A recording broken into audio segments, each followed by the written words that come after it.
श्रीमंत भाऊसाहेब रंगारी गणपती बाप्पा रत्न महालामध्ये विराजमान झालेला आहे। मोटिवेशनल स्पीकर आणि आध्यात्मिक वक्त्या असलेल्या जया किशोरी यांच्या हस्ते नुकतीच प्राणप्रतिष्ठापना झाली आहे। माझ्याबरोबर उत्सव प्रमुख आणि विश्वस्त पुनीत सर आहेत। सर काय सांगाल, कसं वाटतंय? खूप आनंद वाटतोय, कारण ज्या क्षणासाठी आम्ही आतुरतेने वाट बघतो वर्षभर, ती क्षण आज आली। आगमन मिरवणूक खूप चांगल्या उत्साह आणि जल्लोषात साजरा झालाय। ढोल ताशाच्या गजरवर झाला आहे आणि पारंपरिक वाद्यातून मिरवणूक संपन्न झाला। त्याच्यानंतर जया किशोरीजी यांच्या हस्ते ही प्राणप्रतिष्ठापना संपन्न झालाय आणि आता भाविकांसाठी आपण दर्शन सुरू केलं। सर, गर्दी खूप असणार आहे नेहमीप्रमाणे, यंदाच्या वर्षी थोडी जास्त होईल असं वाटतं, कारण दरवर्षी गर्दी वाढते।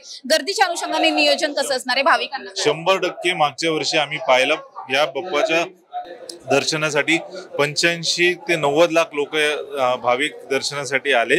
ह्या वर्षी पण तेवढे किंवा त्याच्यापेक्षा जास्ती येतील, पण आमची पूर्ण जी डिपार्टमेंट आहे क्राऊड मॅनेजमेंटची, त्यांनी खात्रीदारी घेतली की सगळ्यांना दर्शन चांगल्या पद्धतीने भेटेल। तुम्ही काही मागितलं गणपती बाप्पाकडे यंदा? बघा, मागणारे आम्ही खूप कमी आहे, देणारा तो आहे। तरी पण त्यांच्या चरणी मी एवढंच मागितलं आहे की पूर्ण देशात सुख, समृद्धी आणि शांती असावी।